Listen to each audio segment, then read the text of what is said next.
Multi 21, c'est. Yeah, Multi 21.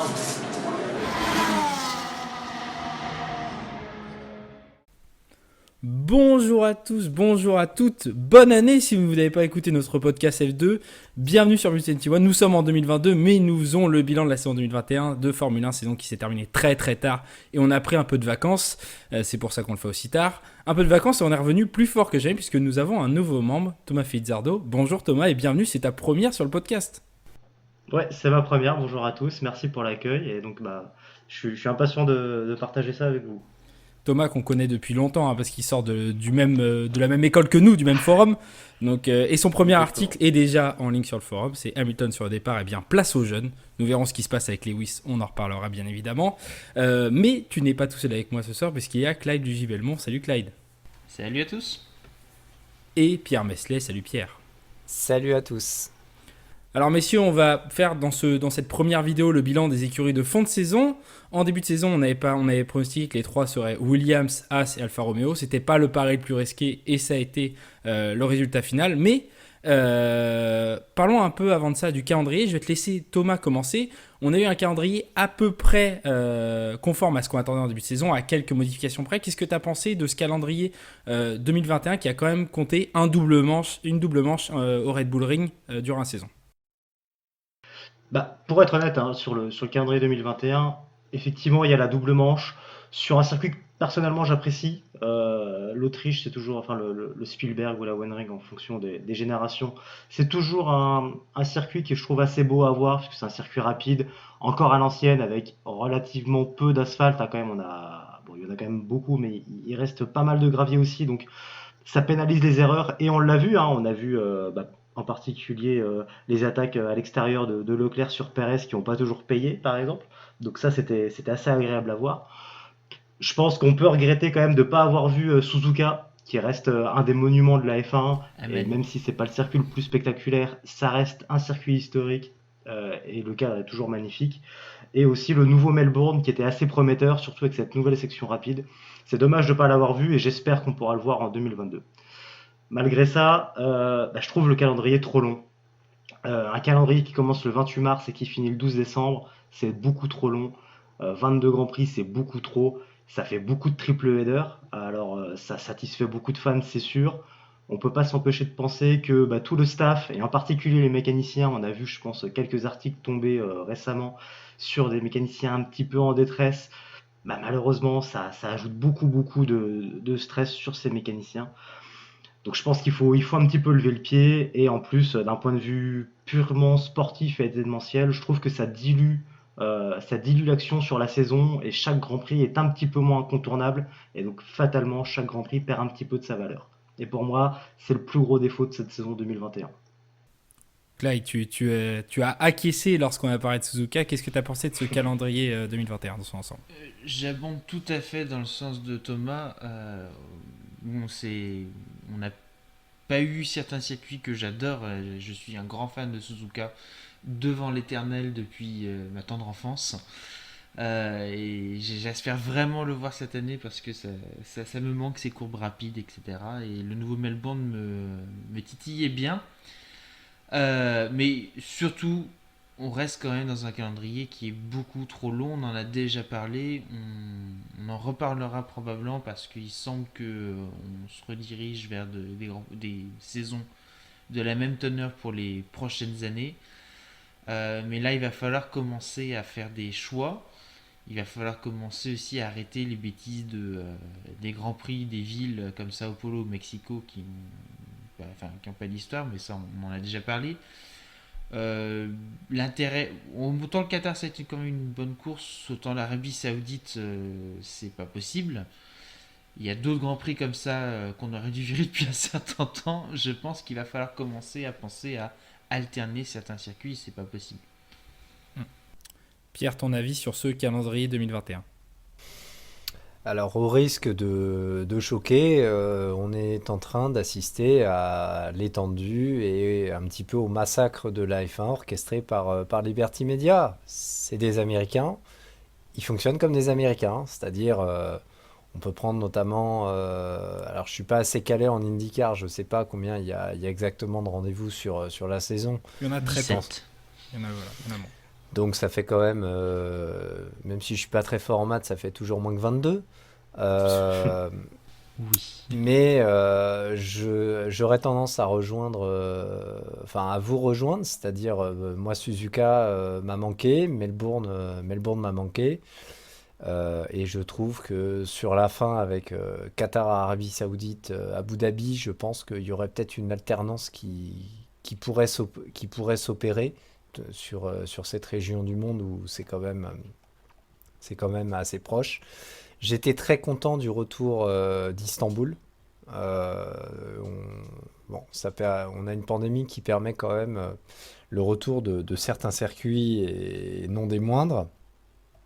Également Imola qui nous a offert une course assez sympa, j'aurais tendance à dire. Celle de 2020 était bien, mais bon, sans plus. Là avec le changement de météo, c'était vraiment sympa. Portimao qui s'inscrit un petit peu et ça permet le retour du Portugal, c'est pas mal. Euh, J'aime bien le Red Bull Ring, mais bon, je trouve que le Red Bull Ring, les deux manches, comment dire, ça fait un peu comme Pocono en NASCAR, quoi. Ça fait peut-être un petit peu beaucoup. Voilà. C'est- Simple avis. J'abonde dans votre sens, hein, notamment sur l'alternance, hein. Moi, je pense que déjà, un calendrier à 20 courses aurait été suffisant, c'est-à-dire sans la deuxième course au Red Bull Ring et sans l'ajout au Qatar de la dernière minute. On aurait été, voilà, je pense que c'est la limite à atteindre. Tu parles d'alternance, effectivement, quand on a Qatar, Arabie Saoudite à la suite, quand on a Belgique, Pays-Bas à la suite, quand on a Portugal, Espagne à la suite, ça fait quand même beaucoup de pays où, enfin, je prends pas le cas des États-Unis, Mexique parce que on est sur des pays beaucoup plus grands et il y avait une semaine d'écart entre deux, il y avait une semaine de pause. Mais là, on parle de courses qui se sont déroulées vraiment à une semaine de suite dans des pays qui sont assez petits, hein. Le plus grand du lot de ceux que j'ai cités, c'est l'Espagne et c'est 50 millions d'habitants, un truc comme ça. Donc, donc ça a pas vraiment de sens de coller ces circuits. Et effectivement, entre le Qatar et l'Arabie Saoudite, entre l'Espagne et le Portugal, on pourrait avoir des alternances un an sur deux et ça nous oxygénerait le calendrier. Ça nous permettrait de voir des circuits qu'un an sur deux ou sur trois et ça nous les rendrait sympathiques, hein. Tu l'as dit, le retour d'Istanbul, c'est sympa de le voir de temps en temps. C'est peut-être sympa aussi de voir Imola revenir et pas tout le temps parce qu'on se dit finalement c'est un circuit où ça peut être compliqué de dépasser, ça dépend des années. Donc finalement, l'un dans l'autre, moi je trouve qu'on est. Je vais totalement dans ce qu'a dit, dans le sens de Pierre, mais on dilue chaque rendez-vous, on lui enlève de l'importance. Et c'est dommage parce que ça nous a rendu moins excitant une saison qui pourtant l'était Je, grandement. je me Oui, permets juste. Non, vas-y, Clyde, je t'en oui, prie. je repensais à la remarque sur les Américains. Les Américains nous prouvent avec l'IndyCar qu'on peut faire un championnat intéressant avec moins de 20 courses. Et surtout dans un championnat qui se finit début septembre. Exactement. C'est ça. L'IndyCar est Non, très paquet. et Après, pour revenir sur ce que tu disais sur les suites Qatar, Arabie Saoudite, dans tous les cas, c'est pas des nations où la F1 déchaîne les foules.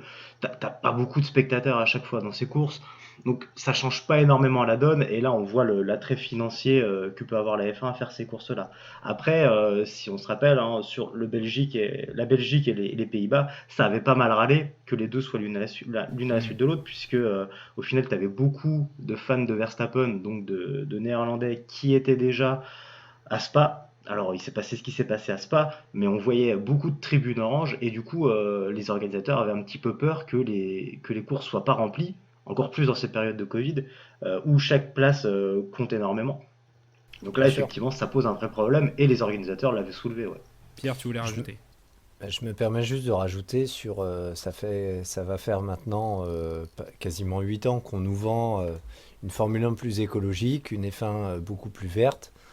Mais au niveau du calendrier, ça va absolument pas dans ce sens. C'est-à-dire, on nous promet plus de grands prix, donc beaucoup plus de déplacements, Alors, ce qui est bien, c'est il y a maintenant une certaine logique et une certaine proximité qui commence progressivement à s'organiser. C'est pas encore tout à fait Ouais. ça, mais On en T'as reparlera pour le toujours le calendrier Canada entre l'Azerbaïdjan et 2022. la Grande-Bretagne. Hein. bien sûr. Pour le calendrier 2022 avec Miami entre deux courses européennes, puis le Canada entre deux courses Non, européennes. mais, On en reparlera non, à ce mais moment-là, voilà. mais effectivement, Non, mais, c'est pas encore le non, cas. mais voilà. Mais t'as raison, Vo- t'as raison. Voilà pourquoi je me permets d'appuyer sur ce côté de l'alternance. Et peut-être que cette alternance, elle aurait peut-être pu éviter certaines mascarades, j'aurais tendance à dire. Ça permet aux équipes et aux effectifs qui composent ces mêmes équipes d'avoir réellement du temps.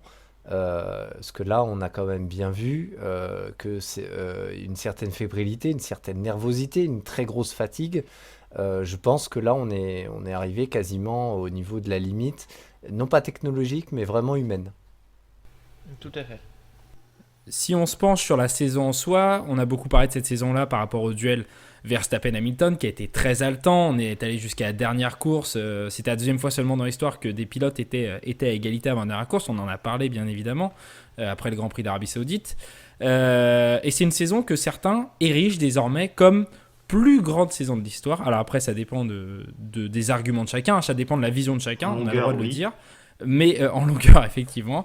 La plus longue, oui. Je vais vous laisser en parler, mais est-ce que pour vous, c'est la plus grande saison de l'histoire, une des 5 plus grandes saisons de l'histoire, ou une grande saison, mais il y a eu mieux dans l'histoire? Clyde, je te laisse commencer là-dessus.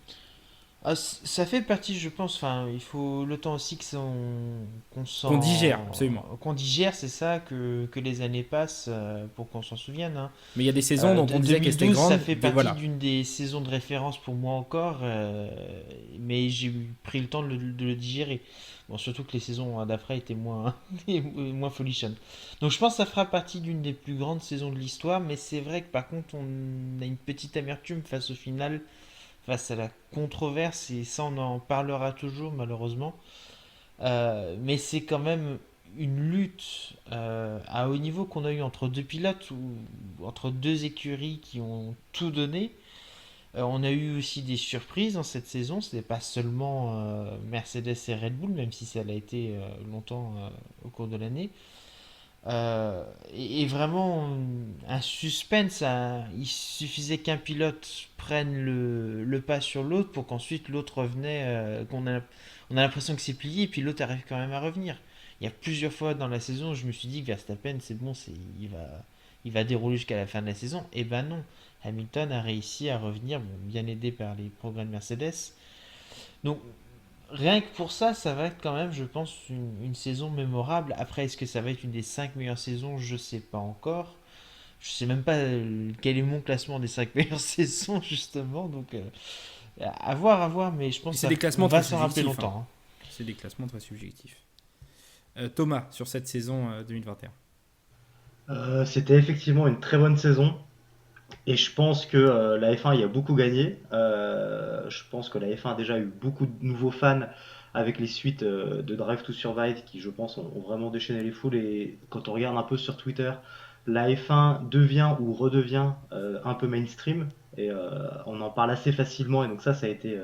je pense que c'est quand même bon pour le sport de plus Qui avoir l'eût cru un quand on sport s'est un peu rencontrés tous il y a élitiste. 10 ans, hein. Qui l'eût cru que la Ah, fin c'est deviendrait ça. mainstream, Non, hein. mais On vient de loin. c'est plus le sport chiant du dimanche après-midi après le repas de famille que papa regarde en s'assoupissant sur son verre de vin rouge. C'est devenu un sport qui déchaîne un peu plus. Alors, je pense qu'en France aussi, on a aidé, pour ceux qui ont Canal+, en tout cas, par les commentaires de Julien Febro, qui ajoute quelque chose, hein, justement par rapport à ce qu'on avait pu avoir sur TF1. Euh, donc, il y a eu tout ça. Après, je pense qu'elle est quelque part en fond de top 10, mais elle est clairement pas dans les 5 meilleures saisons de l'histoire. Euh, Juste comme ça, moi je pense à des saisons comme 2005, 2006, 2007, 2008, 2010, 2012, qui étaient exceptionnelles et qui pour moi déjà sont devant, pour plein de raisons. Euh, mais ouais, c'était une très bonne saison. Et effectivement, je te rejoins, Clyde. À tout moment, on savait pas ce qui se passait parce que l'un prenait de l'avance, l'autre revenait, etc. Pour être honnête, après l'Espagne, avec la masterclass de stratégie que nous avait livré Mercedes, les 2 victoires d'affilée d'Hamilton, je m'étais dit, bon, là, la machine, elle est en route, c'est fini pour Verstappen, et puis tant pis, on y aura cru. Et puis 2 mois plus tard, Juste avant la Grande-Bretagne, Verstappen avait pris une grosse avance. Je crois qu'il y avait 25 points, il y avait un peu plus d'une victoire d'avance. Et je me suis dit, bon, c'est bon, en fait, il est tranquille. Et puis, il y a eu ce qui s'est passé en Grande-Bretagne, puis la Hongrie. Et en fait, les cartes ont été redistribuées. Et après, toute la saison, ils ne se sont pas lâchés. Et puis après, donc, il y a eu les Pays-Bas où, au final, Verstappen a gagné. Mais on sentait que c'était bien parce que c'était aux Pays-Bas. Il y avait un petit truc en plus, mais que la Red Bull n'était pas tout à fait là. Il y a eu une masterclass, je trouve, de Mercedes sur quelques grands prix comme Sao Paulo, où Hamilton a été fantastique, et pour le coup, où lui a fait une des plus belles courses de l'histoire. Euh, En tout cas, c'est mon avis. Euh, mais il y a eu un peu trop de polémiques. Et malheureusement, je trouve que ça entache beaucoup la saison. Et surtout que la polémique, elle est entre les pilotes directement. Alors, ils arguaient tout ce qu'ils voulaient, qu'ils s'entendaient très bien, etc., qu'il n'y avait pas de problème. Bon, il y a quand même eu quelques pics lancés, particulièrement par Verstappen après la Grande-Bretagne sur la célébration d'Hamilton. Et je trouve qu'il y avait un peu trop de polémique. Ça a terni un peu l'image du sport. Et on a eu, pour moi, une fin de saison qui était un petit peu ridicule avec tout ce qui s'est passé en Arabie Saoudite. Que ça soit les manœuvres un peu à la limite de Verstappen, la collision entre les deux sans dire qui a tort, qui a raison. Évidemment, le final à Abu Dhabi, moi, ça me laisse sur ma faim et malheureusement, je pense qu'on a perdu. Et je pense qu'on peut revenir à ce qu'on avait tout à l'heure, c'est que des saisons trop longues comme ça, et ben du coup, ça amène aussi un peu plus de pression et on voit plus d'erreurs, mais c'est entre guillemets des erreurs qu'on n'a pas envie de voir.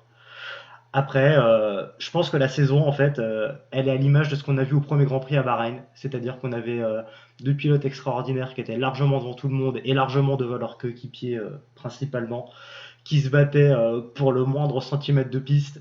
Et on a eu des polémiques qui venaient de la direction de course dès le début. On a eu des dépassements à l'extérieur qui étaient valides, plus pas valides, etc. Des jeux psychologiques. Et la saison a été cette image et on avait tout des Bahreïn. Tout était sous nos nez. Pierre, ton avis sur cette saison? Bah, j'aurais tendance à rejoindre un petit peu, à rejoindre tout ce qui a été dit. Alors, très belle saison. Ça, on va pas se mentir. C'est un petit peu comme quand tu es devant ta série préférée. À chaque épisode, tu te demandes un petit peu ce qui va arriver. Ça a tangué d'un côté, ça a tangué de l'autre. Après, j'aurais tendance à dire Verstappen est récompensé par sa régularité, là où Hamilton, par rapport aux années précédentes, euh, a fait preuve de moins de régularité, j'aurais tendance à dire. Aussi d'occasions manquées de sa part. Mais je rejoins aussi ce que disait Thomas, à savoir que ça reste un titre sur un fond de plusieurs polémiques. Et un titre sur, enfin un champion avec derrière des polémiques, bah, c'est pas vraiment ce qu'on voulait attendre, nous un petit peu, les fans que nous sommes, les passionnés. Je pense que ce qu'on attendait, c'était un finish où on savait que ça allait être rude, mais où c'était le sport avant tout et pas une polémique sur fond, on va dire, politique, avec des enjeux politico-économiques, j'aurais tendance à dire. Hmm. Je suis assez d'accord. J'aime bien le terme qu'a utilisé Clyde au début de dire qu'il y a certaines saisons qu'il faut laisser reposer pour prendre leur vraie valeur. Je pense que C'est un 2021, peu comme le vin. voilà, c'est ça. 2021, ça sera un peu comme personnellement pour moi, un peu comme 2007 où ça a été très grand, mais sur le moment, il y avait une telle domination de deux ou trois pilotes que j'avais du mal à l'apprécier et de deux teams. Là où une saison comme 2012, ça partait tellement dans tous les sens et tu savais tellement pas qui allait pouvoir dominer le week-end suivant qu'en plein milieu de la saison, je me disais déjà que c'était immense. Et on a souvent regardé des saisons en replay, des très vieilles saisons, hein, et c'était un peu comme 82, où moi je suis très fan de ce type de saison-là, où tu sais pas trop ce qui se passe, par rapport à des duels psychologiques comme il y a eu Senna Prost ou des choses comme ça qui sont plus au long cours. Et c'est vrai que les différentes polémiques m'ont un peu terni la chose au final. Et je suis sûr qu'avec le temps, je me dirais aussi que c'est top 10 de l'histoire, et ça l'est déjà sûrement dans ma tête. mais j'aurais du mal à la placer comme plus grande saison de l'histoire parce que trop de polémiques et plein de courses où finalement j'étais pas si excité que ça parce que domination trop importante, notamment on s'incline devant le travail de Verstappen tu as dit Thomas, sur les 3 Grands Prix France et les 2 en Autriche, mais c'est vrai qu'au 3e on sentait que bon, on arrivait sur une sorte de pattern qui était pas forcément très spectaculaire. Après ça reste une immense saison et par rapport au début de l'ère hybride qu'on a eu jusqu'à maintenant, c'est la meilleure de l'ère hybride sans Ah, doute. ça, c'est indéniable. Et Ça, tout à fait Et surtout, d'accord. ça montre la qualité aussi d'un règlement qui est stable. oui, Ça absolument. montre qu'on peut avoir des très belles courses quand un règlement converge. Ouais, Mais et surtout quand le règlement moteur devient stable, ça peut créer des Ouais, grands c'est trucs. surtout ça, effectivement. Voilà. Mais par contre, je trouve qu'on s'est pas mal concentré sur la lutte pour le titre, mais il y a quand même eu des très belles histoires cette saison, faut pas l'oublier non plus. Il y a eu la victoire de Ricciardo qui, je pense, a fait plaisir à tout le monde, et surtout la statistique incroyable, McLaren qui fait le seul doublé de la saison à Monza. Qui aurait pu prédire ça? Il y a la pole de Norris au Grand Prix juste après en Russie, bon, avec le dénouement qu'on connaît, mais il y a eu aussi les 2 pôles de Leclerc un peu plus tôt, les quelques podiums de Sainz, alors qui sont jamais les plus extravagants et qui passent parfois un peu inaperçus, mais qui sont quand même des belles histoires. Bien sûr. Je pense qu'il y a pas mal de choses La victoire de à garder Pérez, dans cette saison. La victoire La victoire de Pérez, absolument. effectivement, assez tôt dans la saison en plus, Mais en fait, qui nous a donné c'est espoir. très 2008, c'est très 2008 lookalike cette saison avec une victoire d'un underdog comme Ocon et Vettel à l'époque, avec la victoire d'un J'ai oublié coéquipier Ocon, ouais. dont on attendait la victoire avec Pérez à la place de Kovalainen. Enfin, ça fait très 2008, mais du coup, ça fait très domination de 2 équipes et une petite ou 2 petites histoires sympas qui sont très appréciables. Mais moi, j'aurais aimé on en reparlera dans d'autres vidéos, mais j'aurais aimé voir un Charles Leclerc concrétisé. Et ça m'aurait fait plaisir. Enfin bon, bah, on en parlera C'est les espoirs de 2022. on a eu un Esteban Ocon pour conclure. Voilà, on a eu un Esteban Ocon pour conclure et ça nous a fait très plaisir. Enfin bon, passons au bilan de fond de grille, messieurs, et donc des 3 écuries qu'on avait mis dans le fond de grille. As, Alfa Romeo et Williams, peut-être pas dans cet ordre-là finalement, parce qu'on aura peut-être vu Alfa Romeo devant Williams. Alors Williams qui fait un podium dans des conditions, disons-le en Belgique, des conditions particulières, mais une très belle qualif de George Russell. L'histoire retiendra ça, statistiquement ça compte.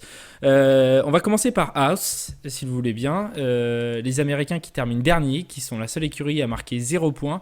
Je vais juste vous donner ce que j'ai fait, mes petits temps de qualif sur la saison, bien évidemment. Et Haas, en moyenne, s'est retrouvé à 103,7% de la pole. Donc sur un circuit, par exemple, sur un circuit en 1 minute 30, ça fait 3 secondes, voilà. Et Mick Schumacher s'est trouvé à 103,6% de la pole en moyenne. Nikita Mazepin à 104,7% de la pole. Pierre, je te laisse commencer sur As, mais ça a été encore plus dur que l'an dernier. Là, ça a été le fond a été touché cette saison. Je pense que oui, le fond a été touché, mais d'un autre côté, ils ont fait le pari. Ils avaient annoncé que de toute façon sur leur voiture Ce serait sacrifié, 2020, saison sacrifiée. ça serait une saison sacrifiée qui aurait pas d'évolution.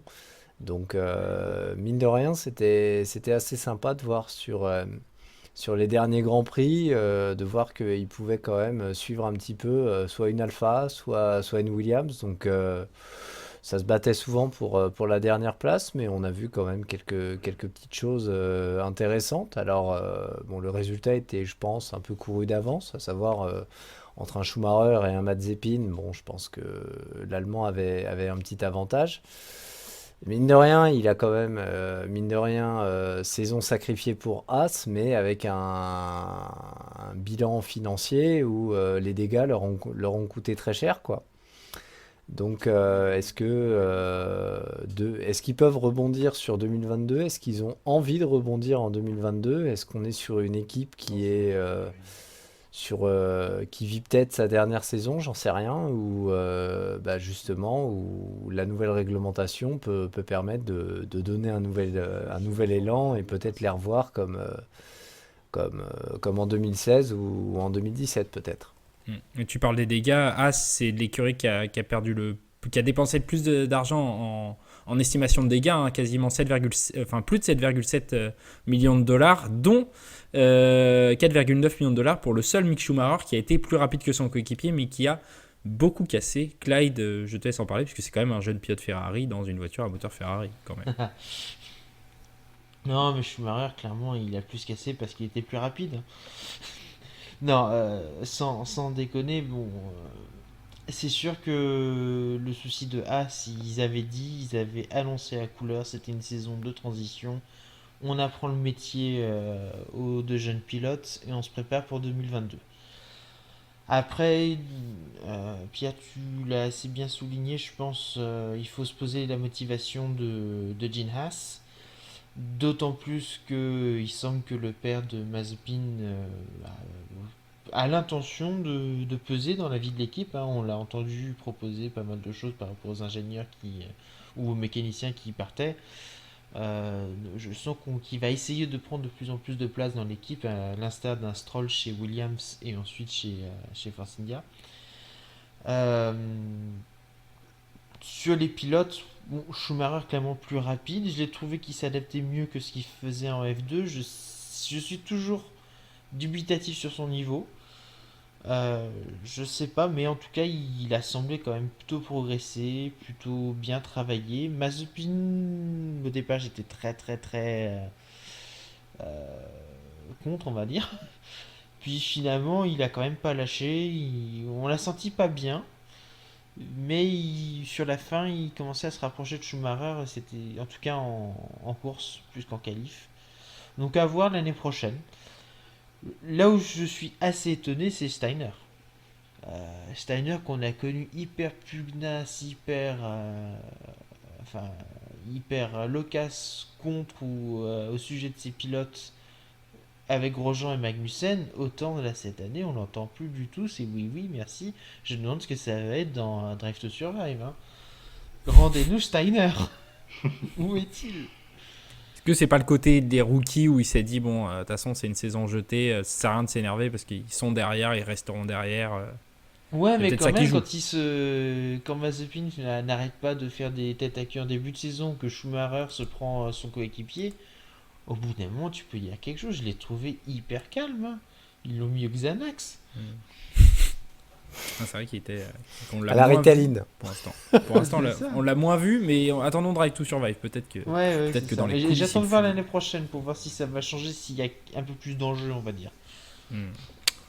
Thomas, sur cette saison 2021 de As. Ouais, mais je pense qu'on peut résumer en disant que les deux pilotes, les deux rookies ont pas mal de mérite de conduire une telle voiture pour leur entrer dans la Formule 1. Après, la stat que tu donnais en début de bilan, elle était super intéressante parce qu'en fait, c'est catastrophique, ok, c'est pas non plus Forti ou Minardi, quoi. On est Oui. dans des équipes qui, au final, si on remet dans le contexte, dans le milieu des années 90, c'était midfield et ça pouvait marquer des points à l'époque où seuls les 6 premiers marquaient des points. Donc je pense qu'il y a un niveau de professionnalisation de la F1 qui est extrême maintenant, et donc on a l'impression que c'est catastrophique, mais si on remet dans le contexte de l'histoire, on n'a plus le niveau de catastrophisme, entre guillemets, je sais pas si c'est français, sans doute pas, mais qu'on L'amateurisme. avait pu avoir avant. Ouais, d'amateurisme, merci, dans les années 80-90. Après, là, je vais reprendre le débat ouais, dont tu parlais, Clyde, je trouvais ça intéressant. Je pense que si Steiner était super sage, c'est parce que d'un côté, il y a Papa Mazepin qui finance l'équipe, au point de mettre le drapeau russe sur la voiture d'une voiture américaine. Bon, j'étais assez étonné. Et de l'autre, eh ben, il a la famille d'un septuple champion du monde aux fesses, et je pense qu'il doit faire attention à ce qu'il dit. Mine de rien, je pense que Papa Mazepin prend de plus en plus de place dans l'écurie. Je pense qu'il serait de bon ton pour Schumacher de se trouver une place ailleurs très vite. Parce que justement, pour moi, je pense qu'il a montré des très belles choses cette année. Il a fait qu'une bouchée de Mazepin. C'est le seul à faire une Q2 malgré tout dans la Haas cette saison. Il a été constamment devant, et des fois très loin devant. On a vu des écarts de plus d'une seconde, presque 2 secondes, des fois en qualif. Ah bah, Ce qui est sur la moyenne de hallucinant la à ce saison, il y a une niveau-là. seconde. Il y a 9 dixièmes Ouais, sur la saison. c'est fou. Enfin, je trouve ça doit être un des. Je sais pas si c'est un des plus gros écarts, C'est mais le en tout plus cas, gros écart entre c'est- deux coéquipiers. C'est le plus gros. ouais. Donc voilà.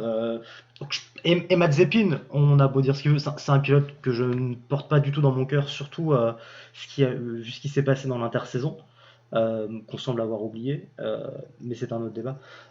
En F2, il était quand même rapide, hein. Si on regarde les dernières courses, en particulier à Bahreïn, il y avait certains dépassements, etc. Il a une belle vitesse de pointe. Mais il s'est fait éclater par Schumacher, je pense qu'il n'y a pas d'autre mot. Effectivement, Schumacher s'est étonnamment bien adapté à la F1. Et je pense qu'il était un peu plus à la limite toute la saison. C'est pour ça qu'il a cassé un peu plus. Mais si on écoute, j'avais trouvé le podcast Beyond the Grid avec Jock Clear très intéressant. Donc Jock Clear qui est responsable de la filière Ferrari. Il dit, bah, en fait, effectivement, il s'est tellement investi cette année qu'il s'est super bien adapté et ça fait plaisir à voir.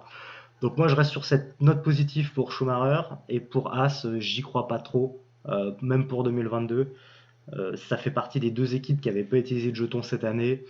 Bon, pour eux, ça s'est vu. Pour la deuxième équipe, ça s'est un peu moins vu. Mais je suis pas très positif pour eux. Je pense que Gene Haas est au bout. Et je suis étonné déjà qu'ils soient encore sur la grille en 2022. Après, tu parlais du coup, effectivement, ma statistique sur les pourcentages de temps, c'est mieux de remettre dans le contexte. Et c'est vrai que Alfa Romeo, qui est 9e, est à 102,5, donc 1,2% plus rapide que Haas. Donc il y a vraiment un écart entre les autres, mais tu as dit, on est par rapport à la tête de la grille, on est sur des pourcentages qui nous amèneraient en milieu de grille dans les années 90. L'écart s'est resserré, mais eux sont cette année vraiment derrière. Et moi, j'étais très étonné de Schumacher. Je pensais qu'on allait être encore dans le pattern un an pour apprendre, un an pour être meilleur. Là, on était un peu mieux que ça. Je trouve qu'il y a encore beaucoup de casse et qu'il doit pouvoir progresser. On va dire que la casse, c'est son apprentissage. Voilà, c'est clairement, on peut le dire, le meilleur des trois rookies cette année. Oui. Mais il y a encore quelques erreurs, notamment en qualif et en essai libre, où c'est là où il a coûté cher à son équipe, mine de rien. Et il va falloir corriger ça l'an prochain. Après, pour Mazepin, sur la vitesse de Mazepin, on a déjà dit sur Latifi l'an dernier, mais on arrive dans une ère où la F2 et la F3 sont tellement compétitifs que même les pilotes payants vont être bons. Maintenant, à partir de maintenant, il faudra partir du principe que même un pilote payant sera bon, mais il sera juste bon. Et les autres pilotes qui mériteront réellement d'être en F1 seront des grosses pointures. Et honnêtement, je sais plus à quel moment on a parlé de ça, mais si tu fais un classement des meilleurs pilotes de monoplace au monde aujourd'hui, Mazepin, je le mets même pas top 30. Voire, et encore, je trouve que je suis très gentil, tu vois. Donc ça veut dire que il y a au moins 10 autres pilotes qui peuvent candidater à son baquet aujourd'hui dans le monde, qui sont pilotes qui ont été pilotes de monoplace en 2021 et qui auraient fait mieux que lui. Maintenant, c'est. Ouais, encore une fois, c'est pas Montermini, c'est pas. Voilà, encore une fois, c'est pas Yuji Ide, c'est bien meilleur que ça. Mais ça reste trop peu pour la F1. Et ouais, j'ai peur pour 2022, surtout si on part sur le principe d'une grille qui se resserre encore plus, que lui soit trop derrière. Mais ouais, cette saison de Haas passée dans le silence m'a fait un peu peur. Et je suis très curieux de voir ce qui va se passer dans Drive to Survive, même si je déteste cette série. Mais souvent, Haas, c'était un des gros marqueurs avec Red Bull de cette série. Et on va voir si jamais cette année, ça n'est pas le cas. Ça voudra dire aussi quelque chose sur comment ça a été géré en interne. Et on sait que la famille Mazepin et la famille Schumacher, c'est pas des familles très simples à gérer. On parlait souvent des Stroll, mais finalement Lawrence Stroll est sans doute beaucoup plus simple à gérer que ça. Bon, lui, il achète une écurie, il achète un constructeur, il achète l'équipe. Oui, il achète l'équipe. Il cherche à faire. Hein. Mais sauf que est-ce que Mazepin se mettra après un peu en retrait en plaçant des hommes comme Stroll, ou est-ce qu'il se mettra sur les devants? C'est là où j'ai quelques doutes. Après, ça sera à voir. On n'en est pas encore là. Ce sont des supputations sur le AS1 Team. 9e de cette saison de F1, c'est Alfa Romeo. Et oui, derrière Williams. Alors, on a dit tout à l'heure que c'était grâce au podium, mais pas que. Puisqu'en qualification, je ressors mes petites statistiques. Alfa Romeo est 9e à 102,5% de la pole en moyenne, quand Williams est à 102%. Une saison donc avec l'ami Giovinazzi qui vivait sa dernière saison en F1. L'ami Raikkonen qui depuis le début de la saison avait clairement dit qu'il était en retraite, c'est juste qu'il avait dit à personne, mais on a une pensée pour Callum Ilott qui n'a pas vu la F1 aussi parce que Kimi avait décidé de se mettre dans son coin et de bouder. Kimi Raikkonen 16e avec 10 points, Antonio Giovinazzi 18e avec 3 points, un total de 13 petits points. Et Thomas, tu as terminé sur A. Je vais te laisser commencer sur cette écurie Alfa Romeo Sauber qui finalement termine cette réglementation 2017-2021 comme elle l'a commencé derrière. Eh ben, je les ai pas vus. je me rappelle pas d'un fait marquant. Si je me rappelle d'un fait marquant, c'est que Kubica était pas si mal à Monza et à Zandvoort. Et ben, un À bon part pilote ça, avec un Kubica, bras, ça meilleur reste un bon pilote pilote. Alpha. Oui, non, eh ben, je suis Mais- totalement d'accord avec cette affirmation. Un bon pilote avec un bras, ça reste un bon pilote. Un bon pilote motivé avec un Et- bras, ça reste un bon pilote. Exactement. Voilà. Et bah allez, à part il y avait la petite com sympa entre Raikkonen et son ingénieur en début de saison à Bahreïn quand il avait perdu son aileron où c'était assez loufoque. Il y avait ça et puis il y avait l'histoire de la radio. Et puis les Mais tours de c'est les circuit seuls. qu'on a vus avec les deux dans les Alfa Romeo qui font les tours de circuit, ils rigolent. Ça fait 2 ans Ouais, qu'on le ouais, voit. ouais, mais il s'est rien passé quoi. Non. Raikkonen, bon, je l'avais dit dans mon article, est-ce qu'il était pas à sa 8e saison de trop? Euh, mais il était au fond, il en avait plus rien à faire. Giovinazzi, il a jamais rien prouvé non plus. Bon, j'ai pas grand chose de plus à dire malheureusement. Sur une équipe que j'aime beaucoup, hein, l'héritage de Sauber, enfin moi c'était une de mes équipes préférées avec Peter Sauber qui a lancé des talents phénoménaux On va bien s'entendre, et toi et moi. Voilà. qui a écrit qui a écrit de très belles histoires. Nick Heidfeld bien sûr. Euh, mais non, enfin je trouve que c'est dommage hein, Ah, quand on voit où ils étaient en d'une 2018 d'une certaine façon, il avait lancé aussi Raikkonen. Absolument. Non, mais bien sûr, c'était une blague. C'était pas le plus mémorable. Mais non, mais quand on voit où ils étaient en 2018 avec Leclerc et même Ericsson, qui déméritait pas tant que ça, je trouve que la chute, elle est dure, quoi. La chute, elle est vraiment dure. Et j'en suis à me demander si Vasseur est vraiment l'homme de la situation. Je doute. Avec beaucoup de respect pour lui, hein, pour tout ce qu'il a fait. Mais il y a sur l'équipe des précédente. excellents managers de feeder series qui n'arrivent pas en F1 à autant être impactants.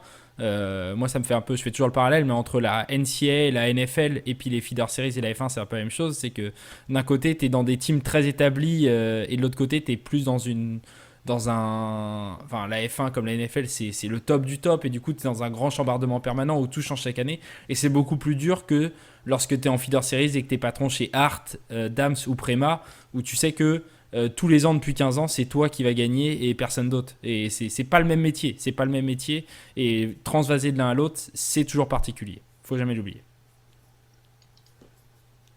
Ouais, non, bien sûr, t'as raison. Après, bon, sur Alpha, oui, c'est dans la continuité. Ils ont été nulle part.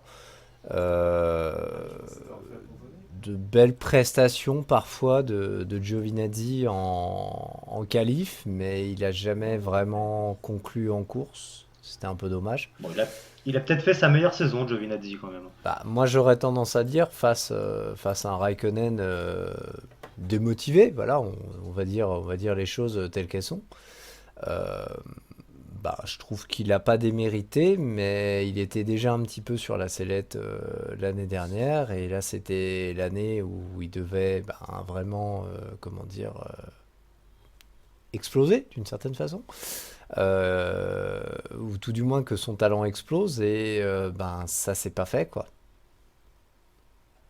Donc là où il pouvait peut-être prétendre, je sais pas moi, peut-être un futur baquet Ferrari ou quelque chose comme ça, en fait, c'est pas le cas, quoi. Donc, je pense que il a eu sa chance, ça n'a pas fonctionné. Euh, Tant pis.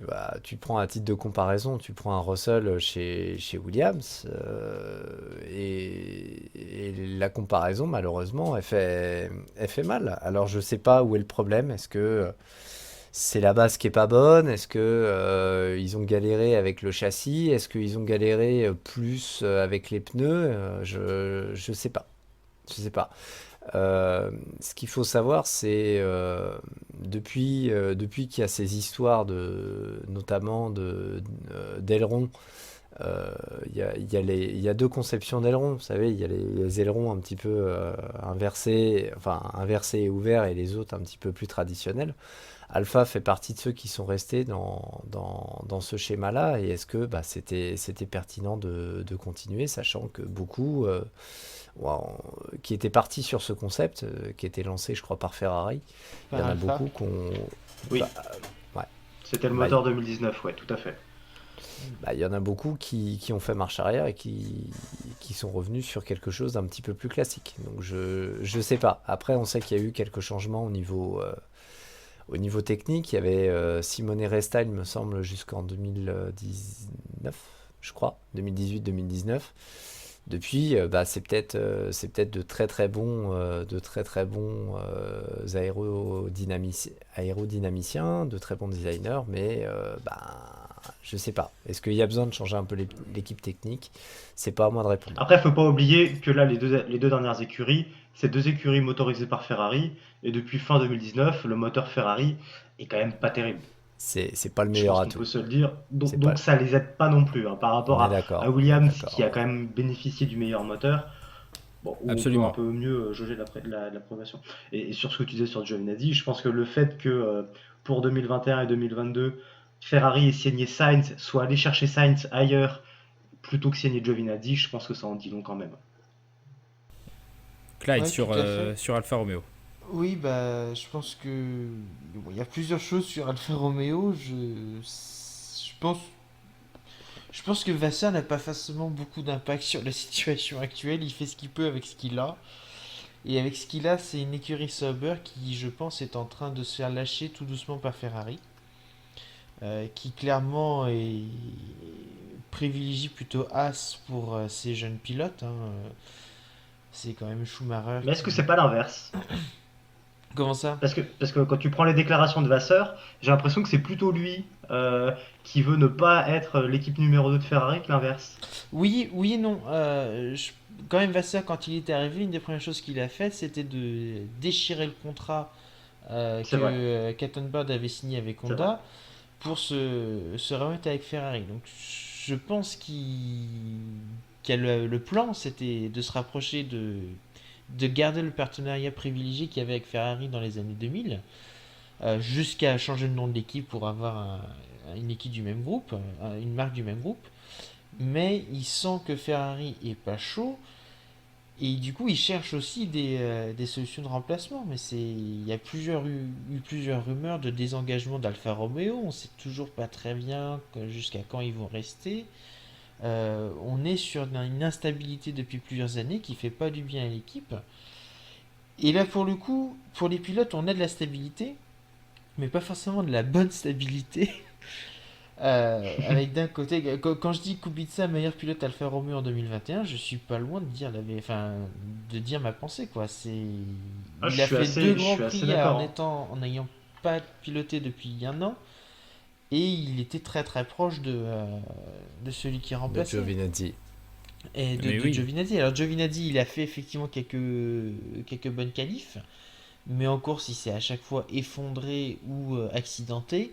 Il se fait plier par un type qui était retraité dans sa tête. Il faut quand même dire les choses comme ça, qui passait son temps à se plaindre de sa gourde ou de son aileron. Euh, non, Giovinazzi, ça fait longtemps, je pense qu'il aurait fallu lui dire, allez, t'as fait ton temps.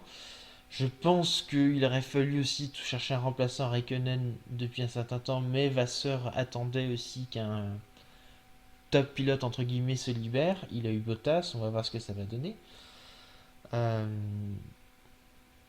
non, je pense qu'on paye à la fois l'instabilité ou plutôt l'incertitude qu'il y a sur l'avenir de l'équipe, ou en tout cas l'avenir des partenaires de l'équipe, et cette stabilité de pilote. Et Vasseur, je sais pas s'il est pour grand chose finalement. Il essaie de.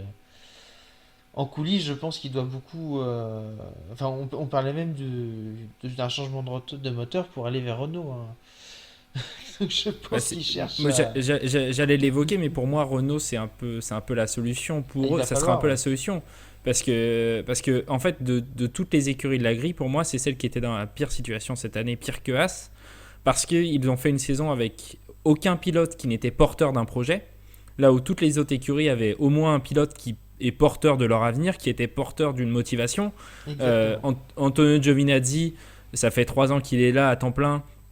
Et moi, déjà dès sa première saison, je trouvais ça hallucinant qu'il reste. Là, effectivement, c'est un peu mieux. Mais si c'est pour faire comme Marcus Ericsson et faire un peu mieux à sa 5e saison, je pense que d'autres pilotes ont eu beaucoup moins de chance. Et encore une fois, je parlais des ceux qui n'étaient pas sur la grille et qu'on aurait eu peut-être, qui auraient plus mérité. chez Alfa Romeo, ça aurait été le cas. Et ouais, et comme il n'y a pas de leader dans cette écurie, non seulement tu es dans un marasme pour cette saison 2021, et ça s'est vu, mais en plus, tu n'as aucune perspective pour l'avenir. Tu n'es même pas écurie numéro 2 de ton moteur. T'es même pas top team, parce que t'as des écuries qui sont pas numéro 2 dans leur moteur, genre McLaren, mais qui sont top team, donc eux ils s'en fichent. T'es ni dans la situation qui est AlphaTauri, ni dans la situation de Williams, ni dans la situation de Haas. Finalement, tu te retrouves très seul. En fait, t'es dans la même situation que Aston Martin, sauf que Aston Martin, ils ont un quadruple champion du monde, une marque qui est derrière eux et à qui ils appartiennent, et un jeune pilote, Lance Stroll, qui est de 97, donc il va avoir 25 ans cette année. Là, et aucun des deux n'est rookie. Et quand Vettel, tu Stroll. vois le partenaire Et qui est historique qui accessoirement va le fils du ouvrir une usine propriétaire. spécialement pour l'autre écurie qui était censée juste être un client, ouvrir quasiment une usine, un bureau d'études en prenant ton chef designer, enfin, c'est Non mais c'est ça aussi. C'est c'est un voilà, peu, c'est qu'il y a- c'est un tout qui envoie des signaux qui ne sont pas bons. Et cette saison, quand Thomas disait on les a pas vus, c'est la vérité. C'est l'équipe qu'on a le moins vue. C'est une écurie qui s'est trouvée dans le milieu de tout à chaque fois, dans le mauvais côté. C'est surtout une écurie qui n'a jamais su profiter des grands prix compliqués. Il y a quelques années, on faisait la liste avec Aurélien et Louis de ces écuries qui paniquaient un peu lorsque la situation devenait folle, notamment Williams, Mercedes, Ferrari et Sauber, Alfa Romeo. C'était nos 4 écuries qui, parfois faisaient n'importe quoi quand ça paniquait. Cette année, on a vu Mercedes très bien réagir dans ce type de situation. On a vu Ferrari très bien s'en sortir.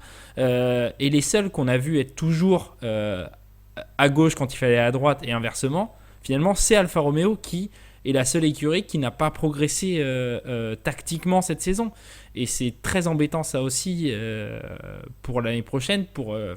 Ça fait trop d'opportunités manquées cette année. Et ça se voit au final. Et je suis très déçu. Et je suis encore plus déçu quand on voit que Raikkonen, sur son petit message d'avant-saison, il avait marqué « Mon choix, c'est d'être à la retraite en février à Bahreïn ». Qu'est-ce que tu faisais là ? Ça, Qu'est-ce c'est que tu faisais là ? C'est hallucinant. hallucinant. Et c'est... Hallucinant. Enfin voilà. Sur cette écurie Alpha, Faute moi professionnelle. ça me mine encore plus que As, parce que finalement je veux dire, il n'y pour a, pas Raikkonen, de perspective. Il y a un historique et une sympathie pour Sauber. Ouais. Mais pour Raikkonen, je veux dire, c'est pas forcément choquant si jamais c'est ma dernière saison, je vais tout donner. Mais là, il dit plus ou moins clairement la couleur, c'est ma dernière saison, mais il fait rien derrière. Il passe son temps à se plaindre. C'est là le souci. Et finalement, l'écurie pour laquelle il y a eu le plus d'espoir sur ce fond gris, c'est Williams. Williams qui a semblé plutôt bien en 2021. Williams qui a su exploiter toutes les opportunités, notamment en Hongrie. En Belgique, on l'a dit bien évidemment. Williams qui a fait plusieurs qualifs extraordinaires grâce à George Russell. On a vu aussi un Nicolas Latifi qui a su être solide quand il le fallait. Bref, Williams qui mérite totalement d'être devant ces deux écuries-là. Et quand on regarde où était Williams en 2019, c'est-à-dire il y a deux saisons, c'est hallucinant. En fait, ils ont pris le chemin inverse de Haas.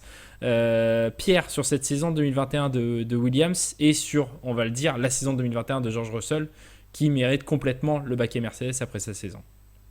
Alors, Russell, il avait déjà été exceptionnel lorsqu'il avait remplacé Hamilton à Bahreïn en 2020, avec la course de fou qu'on connaît. Là, je crois que il a encore progressé, il est encore monté en gamme.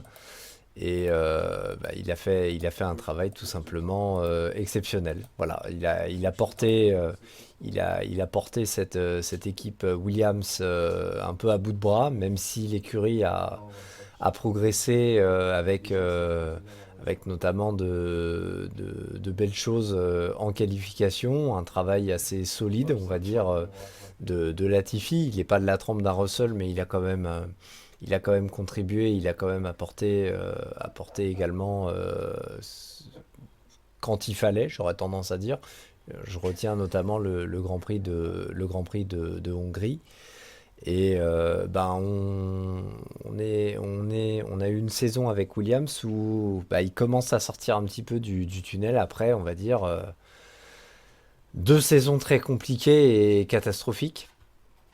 Donc, mais bon, ça c'est un petit peu le propre de Williams, et j'aurais tendance à dire ils ont peut-être une nouvelle carte à jouer avec Le nouveau règlement. On sait que quand il y a un changement de réglementation, Williams, ça fait partie des équipes à qui ça peut être bénéfique. Donc là, c'est plus les mêmes propriétaires. Maintenant, c'est Dorrington, Dorrington, il me semble.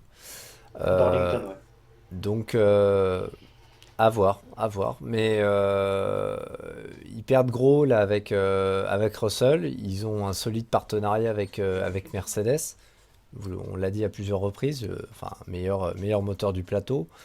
Euh, on va aussi rappeler qu'il me semble ils avaient la transmission ou la boîte de vitesse Mercedes, il me semble, euh, cette année.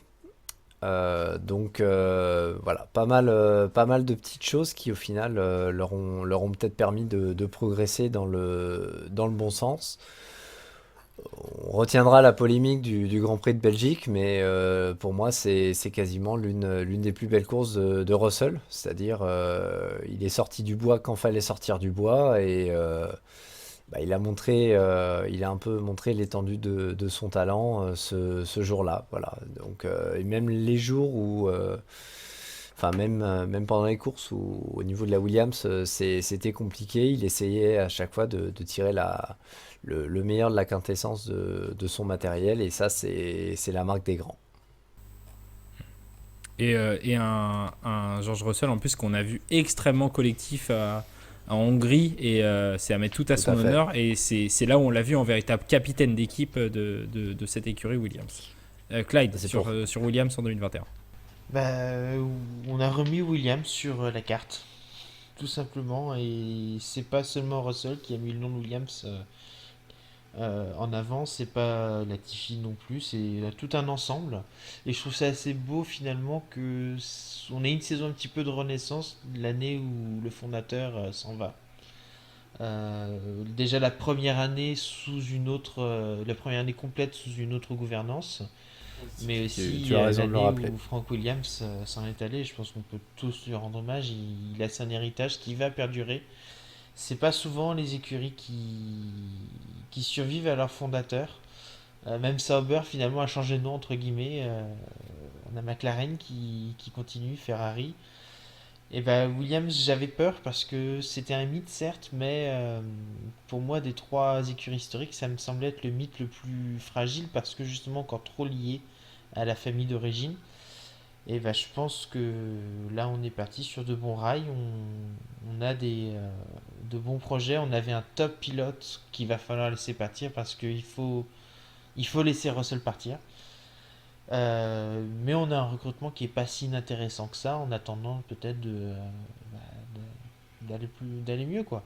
Et Williams a toujours été une écurie qui a formé de jeunes pilotes, hein, Rosberg en son temps, euh, aujourd'hui Russell récemment, bah, peut-être qu'Albon va pouvoir en profiter pour se former un peu mieux et aller de l'avant avec une écurie qui renaît et j'espère de bonnes choses de Williams cette saison.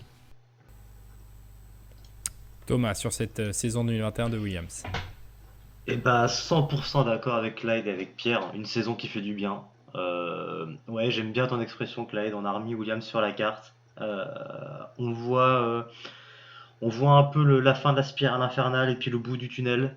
Ça fait du bien, c'est une des écuries les plus mythiques, parfois clivantes, mais qui a accueilli le plus grand champion. Ça c'est indéniable, avec des très beaux partenariats. Ils ont eu probablement les deux pires saisons de leur histoire. Russell s'est formidablement bien accroché pendant ces deux saisons. Et cette année, voilà, j'ai été particulièrement excité par Russell toute la saison. Il a fait une saison magnifique. Tout s'est pas toujours bien fini. Je pense à Imola. Mais je crois que c'est toi qui le disais, Pierre. Il a su jouer collectif. Il a fait un magnifique boulot collectif en Hongrie. Je me rappelle pas avoir déjà entendu ça en F1. C'est magnifique, quoi. Enfin, je veux dire, sacrifier sa course et potentiellement perdre des places volontairement parce que son équipier a une chance de victoire, alors que c'est lui-même qui porte l'écurie à bout de bras depuis 3 ans, qui fait un sans faute en qualif en dépassant toujours son équipier le samedi après-midi. Ouais, je suis super content que Russell arrive enfin chez Mercedes, Il aurait même dû y être en 2021, à mon sens. Mais je pense qu'il a tout montré cette année. Il a définitivement montré qu'il était capable d'être assez haut dans la hiérarchie et qu'il pouvait faire des belles choses. Il a fait un tour de qualif à Spa qui restera dans les mémoires, je pense. Et qui, avec un peu d'opportunisme, lui a permis un très beau résultat le lendemain. Ouais, franchement, je suis super heureux pour eux. J'attends de voir avec Latifi. Bon, j'ai pas été enthousiasmé par Latifi. Je l'ai jamais été. Il n'est pas déméritant non plus. Je pense qu'on a vu clairement pire. Mais ce sera pas un pilote qui sera champion du monde un jour, ça je pense qu'on peut se le dire. Donc à voir s'il aura les épaules pour 2022, mais il a quand même fait une belle saison, on peut le dire. Ouais, Latifi, pour moi, c'est un Sirotkin plus, un pilote qui mérite dur, sa place c'est en dur. F. Bah, non, mais dans le sens où il mérite sa place en F1 sur ses résultats en F2, comme Sirotkin l'a mérité absolument sur sa place sur ses résultats en F2, qui est un pilote qui n'est ni lent ni extrêmement rapide. C'est pas un futur champion du monde, mais c'est clairement pas le mec le plus lent de l'histoire, comme l'était Sirotkin. Et c'est surtout un garçon qui, bon, à part sur cette dernière course à Abu Dhabi, mais c'est pas vraiment de sa faute, mais c'est un garçon qui fait pas de vagues, comme le faisait Sirotkin. Enfin, on a ni du très bon ni du très mauvais, donc pour moi c'est pour ça que c'est un Sirotkin plus. Je ne dévalue pas Latifi, je défends Sergei Sirotkin qui est un pilote, voilà, ni plus ni moins, un pilote de F1 qui méritait d'y aller et qui ne méritait pas d'y rester. C'est tout à ton honneur. Voilà, Latifi est un peu plus que ça, donc il mérite un peu plus de rester, mais enfin tout porte à penser qu'il va rester ce pilote numéro 2 l'an prochain. Mais voilà, c'est un gars qui finalement fait pas trop de vagues. Alors cette année, il a un peu coûté cher à l'équipe, hein. C'est quand même le 4e pilote qui a eu le plus qui a coûté le plus cher à son équipe en termes de dégâts. Devant lui, il n'y a que Schumacher, Leclerc et Verstappen. Mais ouais, j'étais très content de cette saison 2021 de Williams, très content de l'attitude de George Russell qui s'est comporté comme un véritable leader dans toutes les situations. Et être un leader, c'est parfois aussi se sacrifier pour que l'équipe gagne, parce qu'on sait que l'équipe a plus besoin que nous. Et on sait qu'on a suffisamment été fort pour pouvoir se le permettre. Et là-dessus, George Russell, quand on voit toutes ses qualifications durant la saison, quand on voit son niveau affiché sur la première partie de saison, il pouvait se permettre de faire ça et de sacrifier pour Nicolas Latifi sur cette course. Et ça prouve aussi son intelligence de la course. On a souvent parlé du flair de la course de certains pilotes, et George Russell s'inscrit totalement là-dedans, de savoir aller chercher les points quand il faut, et donc implicitement à un plus haut niveau de savoir aller chercher la victoire quand il faut, quand elle s'offre à soi. Donc très bonne saison de Williams qui, tout à l'heure je disais que Sauber terminait son arc 2017-2021 en revenant à sa position de départ. Williams n'en est pas encore à la position de 2017, mais il y a eu un podium comme Lance Stroll en 2017. On marque beaucoup moins de points certes, mais on revient sur une dynamique intéressante au moment où on change de réglementation. Et en plus, dans une saison, on va en Arabie Saoudite juste après le décès de Frank Williams, alors que l'Arabie Saoudite avait été sponsor de Williams, qu'on a tous. Enfin, c'était une saison avec beaucoup de symboles pour Williams, et c'était assez. Moi, je trouve ça très beau à voir quand même, ça. Messieurs, nous en avons fini de ce fond de grille et de la review de cette saison dans son ensemble au niveau du calendrier.